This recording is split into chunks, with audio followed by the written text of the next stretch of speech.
আমি এর আগের ভিডিওতে চিকেন মোমো রেসিপি আপনাদের সাথে শেয়ার করেছিলাম। সেটা দেখে আমার নাতি বায়না করলো যে, আমার নাতি তো চিকেন খায় না, বায়না করলো দিদুন তুমি আমাকে একটু মোমো করে দাও না।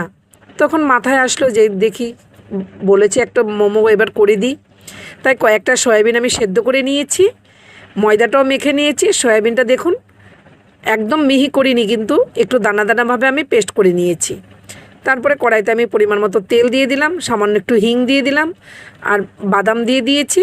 তারপরে পেস্ট করা সয়াবিনটাও দিয়ে দিলাম, আর এখানে দিয়ে দিলাম একটু আদা আর জিরে বাটা, একটা কাঁচা লঙ্কা দিয়েছি একসাথে বেটে নিয়েছি, সেটা দিয়ে দিলাম। দিয়ে ভালো করে সয়াবিনের সাথে আমি কষিয়ে নিলাম মশলাটাকে। বেশ ভালোভাবে কষিয়ে নেওয়ার পরে একটা আলু সেদ্ধ ভেঙে দিলাম, দিয়ে আবারও ভালো করে কষিয়ে নেব। এবার স্বাদ মতো লবণ দিয়ে দিলাম, একটু হলুদ দিয়ে দিলাম, দিয়ে আবারও ভালো করে একটু মিশিয়ে নেব। তারপরে দিয়ে দিচ্ছি গ্রেট করা পনির, একটু পনির রেখে দিয়েছিলাম, সেই পনিরটা আমি গ্রেট করে দিয়ে দিয়েছি। এবার ভালো করে কষিয়ে নিয়ে একটা থালার মধ্যে আমি ঠান্ডা করে নেব। যখন এটা বানাচ্ছিলাম আমার নাতি কি খুশি হয়েছে যে আমার দিদুন আমার জন্যে পনিরের মোমো করছে। তারপরে দিয়ে রুটির মতো বেলে নিয়েছি, বেলে নিয়ে তার মধ্যে 2 চামচ পুরটা দিয়ে আমি মোমোর আকারে একটু শেপ দিয়ে নিচ্ছি। এই রকম করে করে আমি বেশ কয়েকটা মোমো বানিয়ে নেব। বন্ধুরা, যদি ভিডিওটা ভালো লেগে থাকে অবশ্যই শেয়ার করে দেবেন, আর আপনাদের বাড়িতে যদি কোনো বাচ্চা থাকে ঠিক এই রকম করে মোমো বানিয়ে দেবেন, খুব খুশি হয়ে যাবে, অল্পতেই খুশি হয়ে যাবে। বেশ এরা খেতেও ভালোবাসবে। এর মধ্যে কোনো একদম অল্প তেলে অল্প ঝালে এই মোমোটাকে তৈরি করেছি। ব্যাস আমি আরেকটা বানিয়ে দেখাচ্ছি। দেখুন ঠিক লুচির মতো আমি ছোট্ট করে বেলে নিয়েছি। তারপরে এখানে 2 চামচ আমি পুর দিয়ে দিলাম, পনিরের পুরটা দিয়ে আমি আবারও মোমোর আকারে করে নিচ্ছি। এইভাবে আমি সমস্ত মোমোগুলো রেডি করে নেব। ওইদিকে আমি মোমোর যে ভাপাবো তার মধ্যে জল দিয়ে দিয়েছি, জলটা গরম হচ্ছে। দেখুন এটাও কমপ্লিট হয়ে গেল, সমস্ত মোমোগুলো আমার রেডি হয়ে গেছে।